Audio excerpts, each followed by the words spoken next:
tribuna el senador Manuel Camacho Solís, del Grupo Parlamentario del Partido de la Revolución Democrática. Por favor, senador.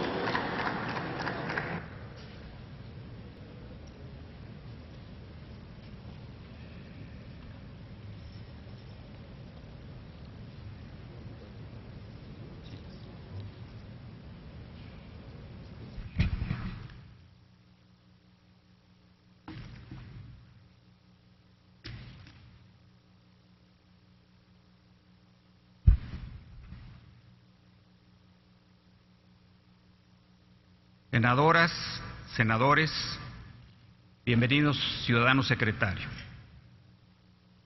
Llega usted al Senado en el momento más importante del sexenio. En solo 10 meses se ha agotado una parte del carisma y del entusiasmo que despertó el arribo del presidente Peña Nieto y que la opinión internacional calificó como el momento de México. Eso fue, ya no es. Nuestro país atraviesa por un momento de alta complejidad política. Se ha conformado una realidad dura que estamos obligados a reconocer. Las reformas están en vilo. La educativa con leyes ya promulgadas, pero inaplicables por la dimensión de la protesta social. La laboral promulgada, pero sin generar empleos ni competitividad. La fiscal con una economía en práctica recesión y con oposición de sectores significativos de la sociedad. La energética, cuya aprobación polarizaría a la sociedad y mantendrá la incertidumbre. La política, que pretende sustituir con otra reforma electoral la necesidad de revisar a fondo el régimen político. La seguridad y la justicia, con avances en coordinación de las Fuerzas Armadas, pero con varios eslabones fracturados, regiones en franca crisis y muy preocupantes datos sobre el crecimiento de los secuestros y la extorsión. Por las ansias de imponer unas reformas sin consenso social, se está poniendo en entredicho la gobernabilidad. Decían los griegos, con sabiduría, que cuando se abrían teatros de confrontación, se sabía cómo empezaban, pero no cómo terminarían. También recomendaban a los capitanes de sus naves reducir la velocidad cuando el cielo se nublaba. Ustedes están haciendo lo contrario. Han abierto todos los frentes al mismo tiempo. Están generando resistencias y oposición en todos los flancos de la sociedad. Y en vez de reducir la velocidad, la aceleran para que el Senado les apruebe su agenda sin ninguna alteración sustantiva. Un gobierno necesita de apoyos sociales. Ustedes los están perdiendo. Con la reforma laboral movilizaron en contra de los trabajadores. Con la de la educación y su discurso amenazante han convertido a los maestros en enemigos del gobierno. Con la fiscal están irritando a los empresarios y a las clases medias. Con la energética construyendo un frente en defensa de la soberanía. Para justificar su actuación, argumentan que los cambios eran indispensables y que estos siempre generan resistencias. Se equivocan. Desde luego que se necesitan cambios, pero las reformas verdaderas se construyen escuchando las inconformidades, con un amplio consenso social y político, dialogando con el conjunto de voces e intereses. Solo así se garantiza que la aprobación legislativa tenga sustento social. Su base de legitimidad es el Pacto por México. Pero en vez de que éste hubiera empezado por abrir los cauces de la política, sí, por acercar el gobierno a la sociedad, levantar el papel del Congreso, hacer frente a la corrupción y la impunidad, actualizar el sistema federal y democratizar el régimen político, ustedes lo han convertido en un instrumento para legitimar las acciones del Ejecutivo, centralizarlas y someter a la oposición. Quieren presentar como pacto histórico de transición lo que en realidad es un mecanismo para fortalecer el poder personal del presidente. ¿Por qué se niega el presidente a cumplir con los compromisos democráticos mínimos que hizo después de la crisis que vivió con los jóvenes de la Universidad Iberoamericana? ¿Por qué ha puesto obstáculos a la creación de una comisión anticorrupción independiente con facultades de fiscalía? ¿Por qué ha actuado con tibieza ante los casos comprobados de vulneración de las elecciones libres, cuando había afirmado que se erradicaría de manera definitiva el uso electoral de los programas sociales de los 3 niveles de gobierno.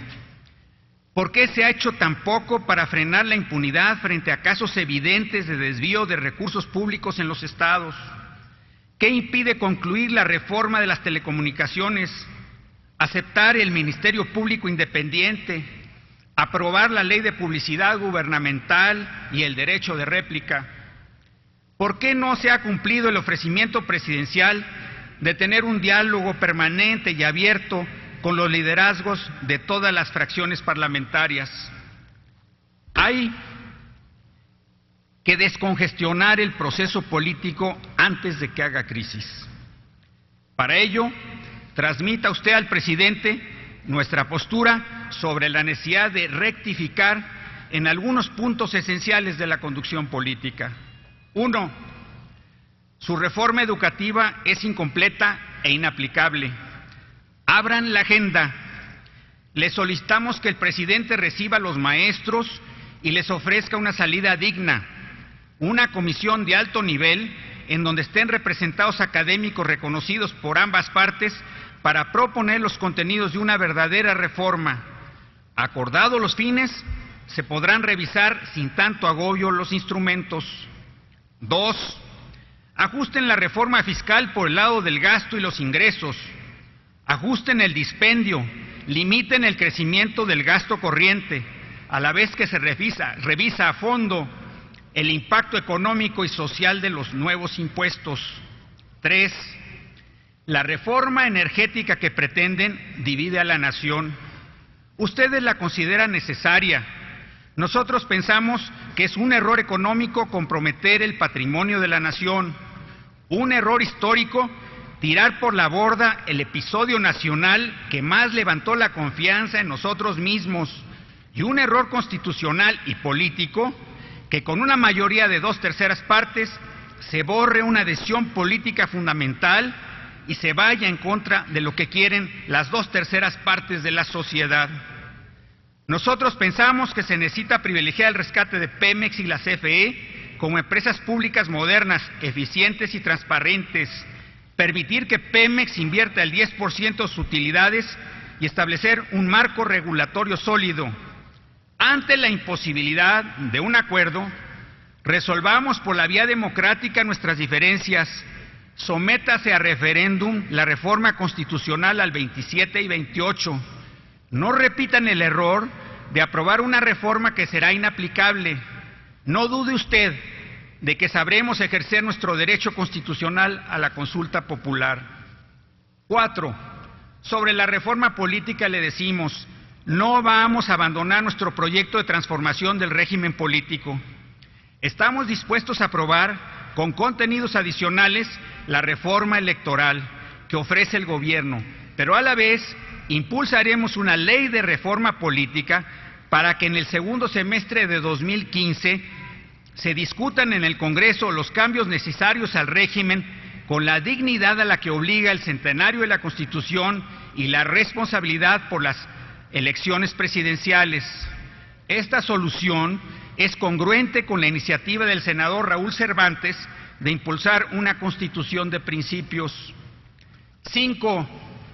En relación a la estrategia de seguridad y justicia, no dude usted de que la oposición en el Senado está dispuesta a asumir su responsabilidad una vez que se clarifiquen los fines y se defina hasta dónde llega la responsabilidad de cada uno de los 3 poderes.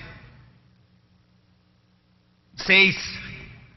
Respecto a los desastres naturales, el gobierno está obligado a explicar con objetividad y transparencia en dónde estuvieron las fallas y cuál es su estrategia de corrección y prevención frente a los múltiples riesgos. Ciudadano secretario, el actual momento histórico presenta una disyuntiva. O ustedes persisten en imponer un régimen presidencial cerrado a la sociedad, al Congreso y la rendición de cuentas, o entre todos construimos una nueva relación de corresponsabilidad sometida a una efectiva rendición institucional y social de cuentas. Con la primera opción, Habrá victorias pírricas y perdedores agraviados. En la segunda, todos deberemos ceder algo, pero no habrá ruptura ni perdedores permanentes. La utilización excesiva y obsesiva de la imagen y el control centralizado de todo no es la nueva forma de hacer política. Lo nuevo, lo moderno, es la inclusión verdadera que resuelva la falta de representación efectiva de la sociedad. Lo nuevo sería que con valentía y determinación el gobierno aceptara someterse a una efectiva rendición de cuentas al Congreso, la Judicatura y a la opinión pública. Lo nuevo, lo que evita la crisis política y social, es que ante una sociedad agraviada se abra el diálogo del presidente con el Congreso y del presidente y el Congreso con la sociedad. Que ante la inconformidad se alumbre la esperanza de un cambio institucional mayor que haga posible la reconciliación nacional con una reforma política en 2015, una celebración digna en 2017 y una elección libre, equitativa y con una alternativa de justicia social en 2018. Muchas gracias.